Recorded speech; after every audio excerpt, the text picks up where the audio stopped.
Bonjour à tous et bienvenue sur la chaîne Chess.me. Je vous propose aujourd'hui le second volet de notre étude sur comment créer son plan d'entraînement. Et aujourd'hui, on va regarder comment atteindre son objectif grâce au plan d'entraînement. Donc vous vous souvenez la fois précédente peut-être, on avait regardé comment créer le plan d'entraînement et notamment en lissant un petit peu tout ce qui était important autour du plan d'entraînement. Donc il y avait notamment, je suis désolé, je vous demande un petit instant. Donc il y avait les fondamentaux, hein, le pourquoi, donc l'objectif à définir qui devait être réaliste, qui devait avoir du sens, polymorphe, etc. Donc je vous invite à revoir la vidéo numéro 1 pour tous ces aspects-là. Le comment, c'était les ressources, donc il faut, pour pouvoir faire un plan d'entraînement, connaître le temps dont on dispose, le matériel d'études dont on dispose, quelles sont déjà l'étendue de ses connaissances actuelles, etc., le gap à franchir. Et quand, c'était le découpage en étapes intermédiaires, pour avancer vers l'objectif. Donc c'est cette dernière partie, l'atteinte de l'objectif au travers des étapes intermédiaires que nous allons regarder aujourd'hui. Alors, allons-y, comment atteindre son objectif. Alors cette vidéo va être beaucoup plus courte que la première, donc je vous invite vraiment à regarder la première pour avoir la présentation d'ensemble. Et maintenant dans la série, je vais faire des vidéos plus courtes sur des sujets ciblés. Série comment créer son plan d'entraînement. Donc dédié a priori aux échecs, mais on peut dans certains cas l'adapter bien sûr. Je vous rappelle que toutes ces méthodes sont dérivées en fait de l'entraînement sportif et du coaching, du management en entreprise. Donc comment atteindre son objectif? Alors ici on est quand même bien sur le monde des échecs. Ce qu'on avait vu dans l'introduction, et c'est le point important, vous avez un objectif principal qui peut se retrouver éloigné dans le temps, selon la difficulté pour vous de l'atteindre, éloigné à 1 an, à 2 ans, à 3 ans, à 4 ans, peu importe. En tout cas, vous avez un objectif, ça peut être dans 3 mois aussi pour une compétition donnée. Il est essentiel, pour pouvoir atteindre cet objectif, de le découper en étapes intermédiaires. Les étapes que vous avez sur le chemin qui vous mènent à votre objectif principal. Donc imaginons un objectif, alors aux échecs on a le point Elo, donc ça peut être de gagner 200 points à une période donnée, ça peut être de lire un livre parce que on a on a pléthore de littérature mais il est difficile de trouver le temps de le lire, donc lire un livre sur une ouverture donnée par exemple, ça peut être tout un tas de choses, mais pour cet objectif, vous allez définir des étapes intermédiaires. Donc pour gagner 200 points en 2 ans, peut-être la première année, il faudra gagner 100 points, ou alors juste 50 points en travaillant beaucoup certains aspects, en espérant avoir un bénéfice la deuxième année, peu importe. Pour le livre, on pourrait dire, si je veux lire ce bouquin sur cette ouverture dans ce mois, parce que j'en ai assez de le traîner, il faut absolument que je le termine, eh bien ça va être de lire par exemple tous les jours 20 pages. Bon. Ce sont des objectifs intermédiaires, mais ça peut être un peu plus compliqué que ça, bien sûr. Alors, pourquoi c'est important? Eh bien d'abord parce que vous fixez des échéances réalisables. Quand on a un objectif principal qui est éloigné, il est généralement difficile à atteindre, il est quand même assez complexe, et le temps est suffisamment loin pour que ça ne colle pas assez la pression pour avancer. La question des objectifs intermédiaires, c'est en fait de se dire qu'est-ce que je fais aujourd'hui pour atteindre mon objectif? C'est pas demain, c'est pas la semaine prochaine, c'est pas dans un mois, c'est qu'est-ce que je fais aujourd'hui? Et donc, en découpant comme ça différentes phases, on peut se rapprocher du présent et d'obtenir des résultats par rapport à son objectif immédiat. Donc c'est aussi motivant. On a un résultat que l'on sait évaluer et porter immédiatement. Donc voilà, on a dit vous avez votre objectif, vous le découpez en plusieurs phases. Alors si c'est un objectif à 2 ans, vous allez commencer par découper en 2 années, qu'est-ce que je fais la première année? Ensuite en mois, qu'est-ce que je fais le premier mois? Puis ensuite en semaine, qu'est-ce que je fais cette semaine pour arriver à la fin du mois à l'objectif que je me suis fixé? Donc ce sont toujours des parties ou des composantes de l'objectif.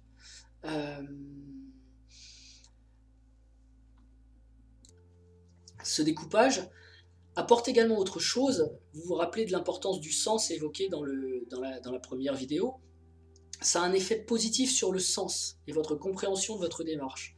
Parce que vous savez à n'importe quel moment, même à une date donnée, le 26 mars, où vous en êtes dans votre plan et pourquoi vous êtes en train de faire cette séance. Vous savez très très bien pourquoi cette séance s'inscrit dans votre plan d'entraînement et en quoi elle va vous mener à terme vers votre objectif final.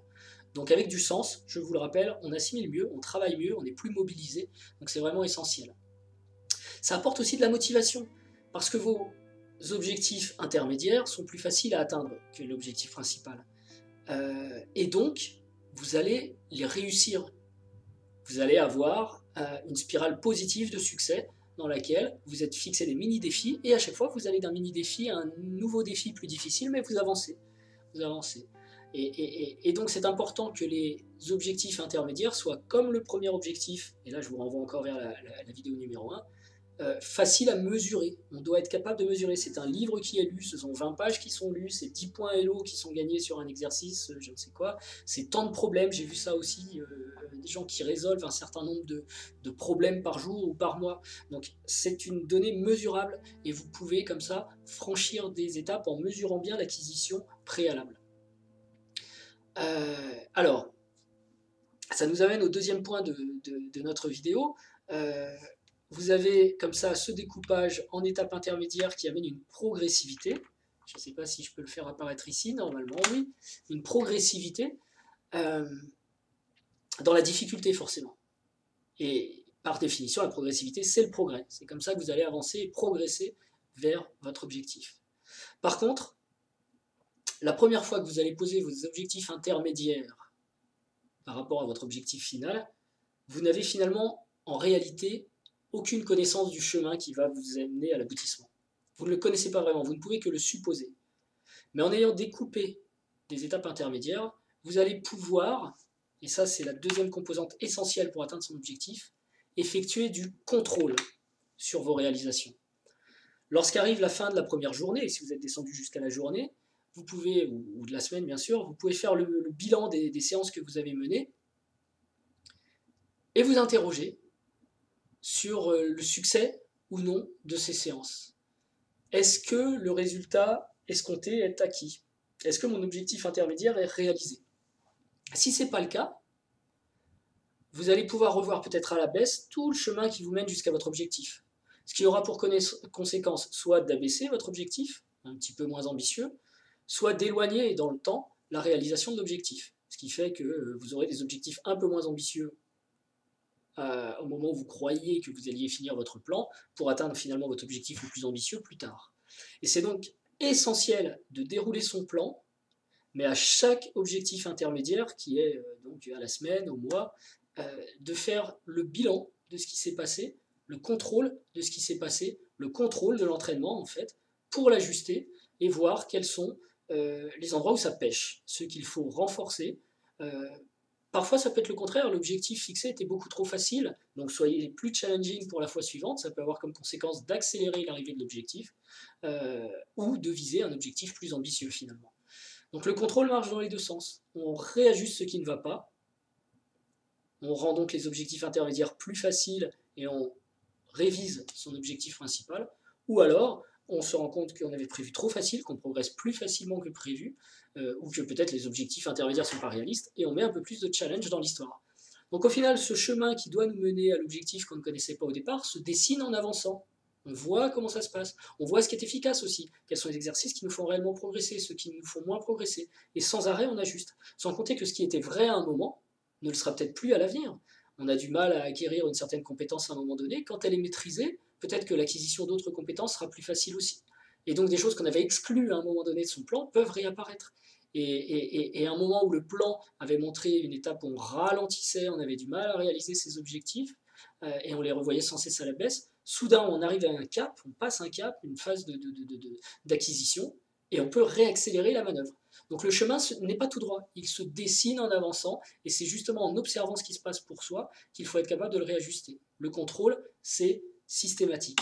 Et donc le contrôle, je viens de le dire en fait, c'est ce qui amène un cycle de régénération permanente, d'adaptation de l'objectif.